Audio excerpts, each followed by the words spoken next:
first exercise that I'm gonna go over is gonna be foundational to every exercise that I give if you're as a patient or somebody that is asking for exercises. It's called diaphragmatic breathing, aka pop cam breathing.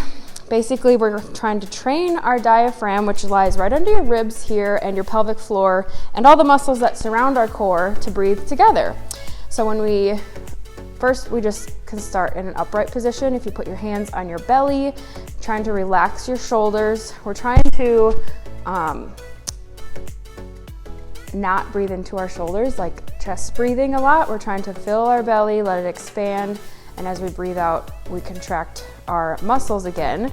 So first, just start, you can put one hand on your chest, one hand on your belly, or two hands on either side to feel the expansion in your core. So it might take some time to for it to start feeling less like robotic, like you're forcing it, but just keep going. So take some nice deep breaths. If you can see my hands expanding as I breathe in. And then as you breathe out, your hands should come together again. I'm gonna go from the side. So if I put my hands here, my shoulders are staying in one spot as I breathe in. Air fills the front of my belly and into the back as well, which may be a foreign concept for people. You can kind of make a noise with it if you need to, if you're breathing in and then out, to fully exhale all the air in your belly. And then I'll go from the back again.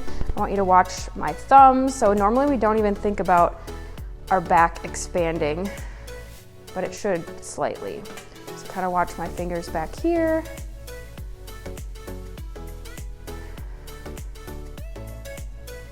So if your homework is to do diaphragmatic breathing or pop cam breathing, you should set a timer and do it for 2 to 5 minutes on your own, just focusing on exhaling and expanding, or inhaling and expanding everything, and then exhaling and you'll contract.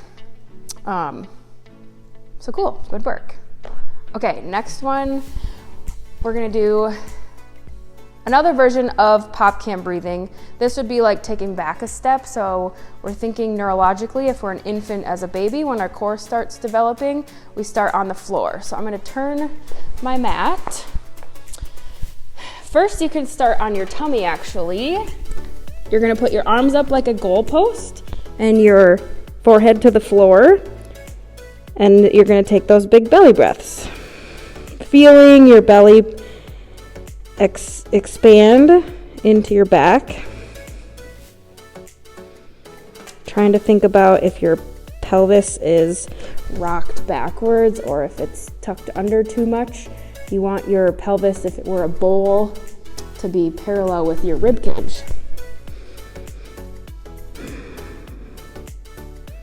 Once that starts feeling more normal and like less like you have to think about it hard, you can flip to your back, because as babies we spend a lot of time on our tummy and our back.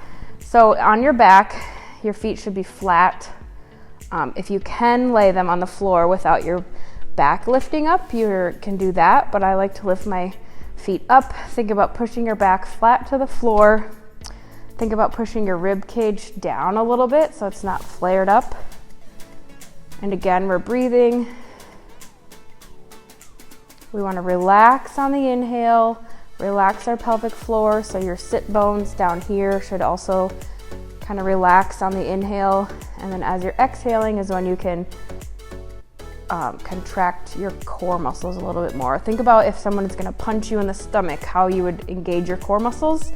That's kind of how we want to engage our core muscles. We call it pop cam breathing because we're trying to create pressure in our core, similar to that of an unopened pop can. And after a while, you might feel like you're thinking about it way too hard, so it's okay to shake it out and reset and try it all over again. So for this one, you're not necessarily doing reps, you're just setting a timer and going for 2 to 5 minutes. It's a great way to calm your system down as well if you have a tendency to get a little wound up.